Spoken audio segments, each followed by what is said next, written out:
Retour sur le plateau des grandes gueules, RMC Story avec Johnny Blanc, notre fromager, l'avocate Marianne Soubré et la grande gueule de l'after, Daniel Riolo, avec nous aujourd'hui. Tout à l'heure, c'est Alexis Corbière qui passe le grand oral, député de la France Insoumise de Seine-Saint-Denis, porte-parole de Jean-Luc Mélenchon. Le monde de Macron. RMC, les grandes gueules. Ce que je veux, c'est que vous alliez le faire gagner. Le monde de Macron. Vive la République, vive la France. Le petit déjeuner sera gratuit à l'école pour 100 000 enfants dès la rentrée de septembre. Ça coûte 6 millions d'euros à l'État. Pourquoi ? Jean-Michel Blanquer, ministre de l'Éducation, explication. Dans le cadre de la stratégie pauvreté, on voit très bien que tous les sujets qui environnent l'éducation de l'enfant conditionnent cette éducation. Donc si vous ne dormez pas bien, si vous ne mangez pas bien en particulier, vous avez du mal à apprendre. Donc il faut évidemment regarder ces questions. Non pas pour tout faire à la place des familles, mais pour être avec les familles dans les nécessaires bonnes pratiques qu'il doit y avoir. Donc proposer le petit déjeuner 2 fois par semaine comme ici, c'est d'une certaine façon amorcer des bonnes pratiques pour qu'il y ait de bonnes habitudes qui sont prises et puis qu'il y a des discussions qui s'enclenchent entre l'école et la famille sur ce sujet très, très important. Voilà, donc on cible, vous l'avez bien compris, les quartiers difficiles. On aide les enfants à bien se nourrir le matin pour ensuite bien apprendre. Est-ce que vous comprenez cette démarche ? Johnny Blanc. Oui, je pense que ça peut être une démarche intéressante. Maintenant, la seule question que je me pose, on sait quand même que toutes les écoles primaires sont en charge des mairies. Je voudrais être sûr. C'est l'État qui a payé là. Oui, je voudrais être sûr que les budgets soient vraiment transférés parce que c'est quand même pas la première fois que l'État nous annonce que c'est à la charge de l'État et puis qu'il faut que les collectivités se débrouillent un petit peu à aller chercher le pognon, quoi. Donc oui, moi je pense que ça peut être une bonne idée parce qu'effectivement, un gamin qui part de chez lui déjà, qui le soir a mangé un bout de pizza surgelé et qui part le matin sans petit-déj, effectivement, la concentration ne doit pas forcément être terrible avant midi, quoi. Donc je pense que c'est plutôt une bonne idée. Maintenant, effectivement, il faut vraiment qu'il y ait un financement en face et que ça ressemble à quelque chose, quoi. Daniel. Est-ce qu'on sait exactement à qui sera donné ce c'est dans les zones REP, RED+, quartier prioritaire, voilà. C'est écrit derrière, et certaines zones rurales. A priori, ça ne peut être qu'une bonne idée d'aider des enfants qui sont dans le besoin. Presque. Je suis toujours un petit peu gêné quand on enlève la responsabilité aux gens. Moi, c'est aux parents de nourrir les enfants. Moi, j'ai du mal à comprendre que l'État, tout le temps, doive prendre la place des parents. C'est la même chose pour l'éducation, c'est la même chose pour est-ce que tu es capable de manger ou de pas manger ? J'arrive pas à concevoir que des parents disent je vais pas surveiller mon enfant le matin pour qu'il avale quelque chose avant d'aller à l'école. Je peux dire que dans certaines familles, ils sont pas levés les parents quand les gamins partent. Alors, oui, mais ça, je suis désolé, je ne comprends pas. Je suis désolé. Alors après, chacun son éducation, chacun la façon. Non, mais là, il n'y a pas d'éducation. Mais des parents, c'est fait pour s'occuper des enfants. Mais on est d'accord. Après que l'État se substitue en cas de carence, c'est très bien aussi. Oui, évidemment, je vais pas dire à un enfant non, mange pas, ou tiens, non, toi, je te retire ton petit-déj. Si les parents ont pas été d'accord, mais il y a un réel évidemment que je trouve que on a raison de le faire, que si ça peut aider les gens, il faut le faire. Mais d'un autre côté, la responsabilité individuelle des gens, ça c'est quelque chose de fondamental. En France aujourd'hui, il faut tout dire. Il faut dire à un vieux bois parce que quand il fait chaud, parce que sinon tu vas te déshydrater. Je sais pas. J'ai l'impression qu'il faut tout dire aux gens. Mange correctement, fais ceci, l'État fais cela, nounou. L'État nounou. Oh là là, ça je le comprends pas, quoi. Ça c'est fou. Après là, s'il y a des parents défaillants, Marianne Soubré, est-ce qu'il ne faut pas s'occuper avant tout des enfants ? Parce que les enfants ne sont pas responsables de leurs parents. Oui, bien entendu, mais moi j'ai bien aimé l'explication qui a été donnée par Jean-Michel Blanquer, c'est amorcer en fait quelque chose, c'est-à-dire ne pas donner tous les jours, parce que là je te rejoins, effectivement il y a des parents et les parents ce sont eux qui nécessairement doivent normalement s'occuper de leurs enfants, mais apprendre des gestes, parce qu'il faut quand même pas oublier que plus on est pauvre dans ce pays, plus on est gros, et les statistiques sont comme ça, l'obésité touche en fait les personnes des milieux les plus défavorisés, parce qu'ils mangent mal, parce qu'ils ne savent pas manger, parce qu'il n'y a pas des gestes justement du quotidien comme le petit déjeuner, parce que quand tu n'as rien dans le ventre et que tu commences à midi parfois par la cantine ou que tu finis le soir effectivement par des pizzas surgelées etc, mais tu n'as aucun geste normal pour ta santé. Donc quand Jean-Michel Blanquer dit ça va surtout permettre de créer en fait une habitude chez l'enfant, parce qu'il n'a pas l'habitude, parce que lui peut-être c'est pas parce qu'on veut pas lui donner à manger, c'est parce qu'on lui dit le petit déjeuner ne sert à rien. Il y a combien d'enfants aussi qui disent le matin j'ai pas faim. Mais si tu commences à les faire manger, ben, ils vont avoir faim. Donc ça veut dire qu'il faut même apprendre ça. Bah oui. Il faut même dire le matin c'est important de manger. Non mais d'accord. Le midi c'est important de manger. Mais Daniel, je veux dire, les chiffres malheureusement sont têtus. Alors après j'espère parce que là tu as absolument raison dans l'idée que plus on est démuni, plus on est gros parce que c'est la qualité de l'alimentation. Oui. Alors j'espère, alors pour le coup, et je ne sais pas combien ça coûtera, qu'on donnera des petits. Parce que maintenant, il va falloir faire attention à la qualité du petit déjeuner. Quand tu vois le nombre d'enfants qui se plaignent des repas à la cantine et qui ne veulent plus y manger parce qu'ils bouffent de la merde et qu'on réduit sans arrêt les coûts des repas à la cantine. Daniel, parce que de toute façon, on ne peut pas donner. Une baguette, du beurre et de la confiture, ça coûte rien et c'est ça qu'il faut donner le matin aux enfants. Non, mais avant, il y avait le verre de lait de ton temps. Il y avait le verre de lait. Toi qui es si. Non, c'est vieux. Non, le verre de lait. Alors. C'est pas très gentil pour Johnny Blanc. Non, mais tu sais. C'est pas pour ça d'ailleurs que Johnny est devenu fromager. Elle fait sa maline. Ça aurait pu faire naître une vocation, le verre de lait. Non, le verre de lait, c'est plus la génération de mes parents. Donc s'ils m'écoutent, ils s'en souviendront. Parce que certains ont été traumatisés par ce verre de lait, qui était souvent un verre de lait chaud. Et c'est Pierre Mendès France. Donc on est en 1954. Donc c'est la génération des enfants du baby-boom en quelque sorte, qui étaient à l'école et avec qui. J'ai pas compris quel était votre problème avec le verre de lait en fait. À un moment, on distribuait Mendès France distribuait des verres de lait pour que les enfants soient bien nourris, etc. Ce qui peut être intéressant dans ce petit-déj à l'école, pourquoi c'est pas bien? C'est une question de timing. Les mômes, ils se lèvent. Moi, je vais en province, par exemple, quand tu vas prendre ton bus pour l'école le matin, quand tu vas en 6e, tu as 11 ans, tu te lèves à 6h du mat pour aller prendre ton bus pour aller au collège. À 6h du mat, il y a un paquet de mômes, effectivement, tu peux leur mettre du pain et de la confiture, ils n'en ont pas envie. Par contre, à 9h le matin, à la récré, si tu as une pomme ou un truc à manger, ça te fait plaisir. Donc peut-être qu'effectivement, sur le timing, le fait de le faire à l'école, l'horaire correspond mieux. Alors, les gens on verra en tout cas si ça fonctionne et si ça donne des résultats. Dans le monde de Macron, le retour du couple Fillon. On l'avait un peu perdu de vue, François Fillon, qui pour le coup a quitté la vie politique, fait des affaires, fait du business. Pénélope Fillon, semble-t-il, a du mal à se remettre de cette affaire, de cette tourmente. Rappelons ce qui s'est passé, l'affaire qui éclate, l'affaire Fillon et Pénélope Fillon qui éclate en pleine campagne présidentielle. On accuse finalement François Fillon d'avoir payé sa femme dans un emploi fictif d'assistant parlementaire pendant des années. On accuse le suppléant de François Fillon d'avoir perduré ce système avec Pénélope Fillon, et le procès aura lieu. Il y avait donc une enquête qui avait été ouverte par le parquet, et les juges qui sont ensuite été saisis pensent qu'il y a de quoi faire un procès. Ils sont donc renvoyés en correctionnel. Le procès qui devrait se dérouler d'ici la fin de l'année, peut-être début 2020.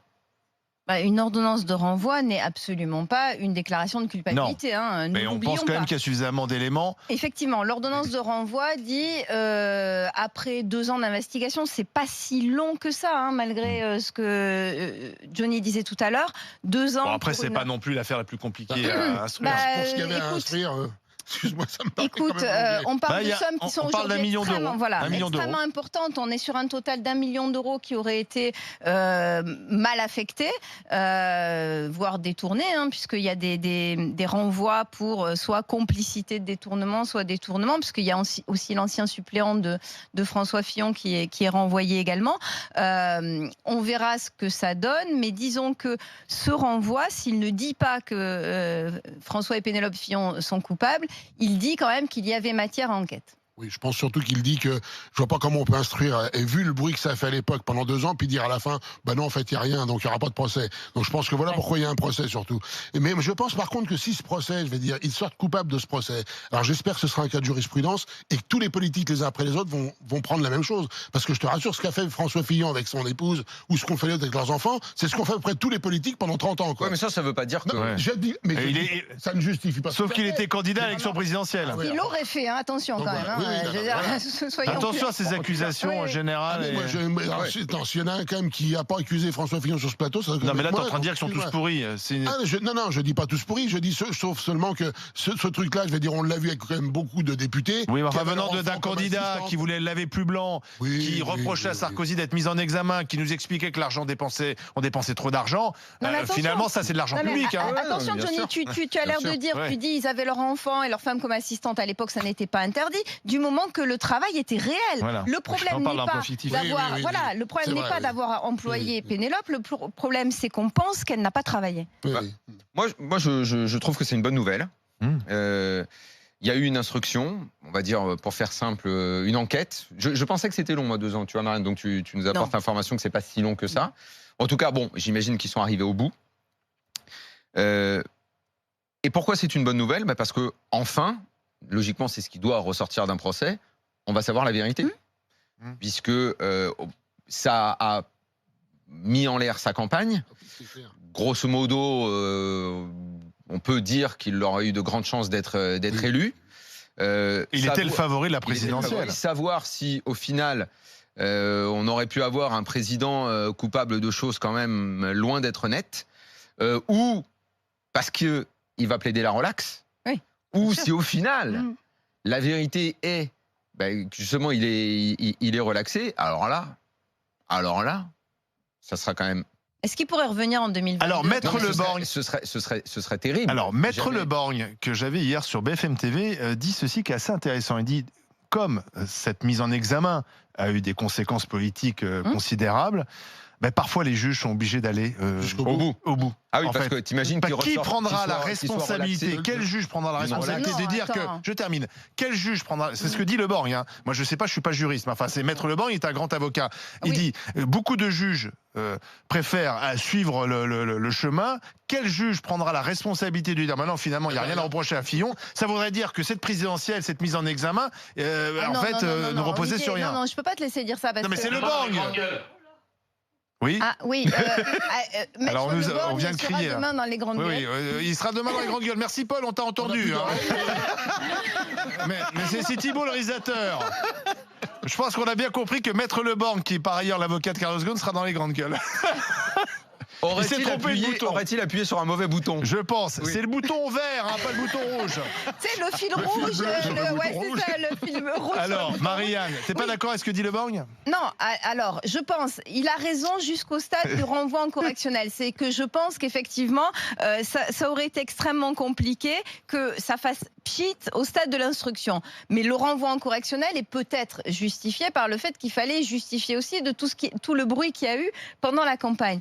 Mais après, si vraiment il n'y a rien, moi, alors là, par contre, je suis peut-être d'une grande naïveté, mais je fais suffisamment confiance à l'indépendance des juges, non pas du parquet, parce que le parquet risque de poursuivre sur instruction, mais ça, c'est une chose. Mais les juges qui vont avoir à juger, si effectivement il y a matière à relax, je pense qu'ils la prononceront. Maintenant, parce que sinon, ça voudrait dire que s'ils ne prononcent pas de relax, nécessairement, c'est juste pour justifier le bruit qu'il y a eu autour et que, en fait, Fillon n'était pas coupable. Peut-être, on a le droit de le penser, Marianne. Non, moi, je ne le pense pas. Moi. Si. Je te rappelle le mur des cons, l'indépendance de la justice. Moi, j'ai quelques doutes là-dessus. Bon, entre vous deux, j'ai du mal à me situer.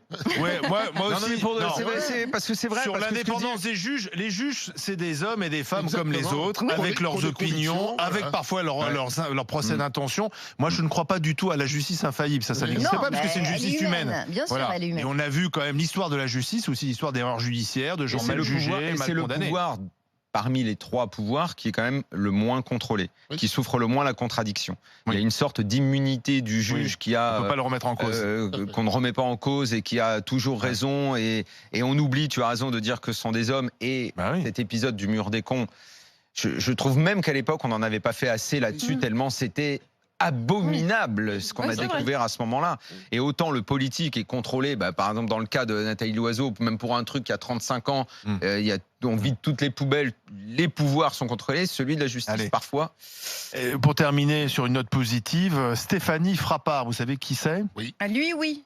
C'est la première femme désignée arbitre central en Ligue 1 à 35 ans. Elle sera au sifflet pour la rencontre entre Amiens et Strasbourg dimanche. C'est une première qui intervient 5 ans après ses débuts en tant qu'arbitre central en Ligue 2. Elle est d'ailleurs la seule femme à occuper ces fonctions. Il y a une autre femme, elle est arbitre assistante. Donc déjà, alors c'est bien, c'est une petite révolution, mais enfin, il faut du temps, hein. Moi, je trouve ça génial. Bravo à elle et longue vie à toutes les arbitres femmes, que ce soit en foot. Je ne sais pas s'il y en a en rugby chez les hommes. J'espère qu'il y en a. J'en sais rien du tout. Honnêtement, je parle. Mais voilà, c'est parfait. Daniel. Je sais pas pourquoi c'est génial ou pourquoi ça serait pas génial en fait. Voilà. Elle a fait son chemin. C'est la première. Si on décide, voilà. Si on décide. Enfin, plutôt, pas si on décide. Si elle mérite d'être là, si elle est compétente, que ce soit une femme, pas une femme, un homme, pas un homme, Moi, je m'en fous, tant mieux qu'elle y soit, qu'elle prouve ses compétences. Et je comprends même pas qu'il faille plus ou moins se réjouir. Après, le fait que ce soit la première, c'est peut-être parce que pendant très longtemps, voilà, elle ouvre la voie, parce qu'il n'y en a pas eu qui se sont proposés ou qui ont envie de le faire. Tu sais, dans les choses qui sont instituées depuis des années, parfois il y a une forme d'autocensure où la nana arbitre, elle s'est pas dit, tiens, je vais essayer d'aller arbitrer. Il y en avait peut-être pas une avant qui a eu l'ambition de le faire. Elle a eu l'ambition, les portes se sont ouvertes, à elle de prouver sa compétence. Et tant mieux. Mais après, il faudra pas dire, on a été trop sévère parce que ceci. Non. Il faut la traiter exactement comme un arbitre. On la traitera comme les autres. Si elle est bonne ou si elle n'est pas bonne. Le c'est vraiment développé depuis des années, et ce qui fait qu'effectivement, il y a des femmes qui vont arriver dans l'arbitrage comme sur les terrains. Allez, dans un instant, deuxième partie des grandes gueules, avec notamment cet appel des maires pour une meilleure prise en charge des migrants, des réfugiés. Est-ce qu'on est d'accord avec cet appel? Ça sera en discussion juste après les infos sur RMC. À tout de suite. RMC, 9h midi, les grandes gueules.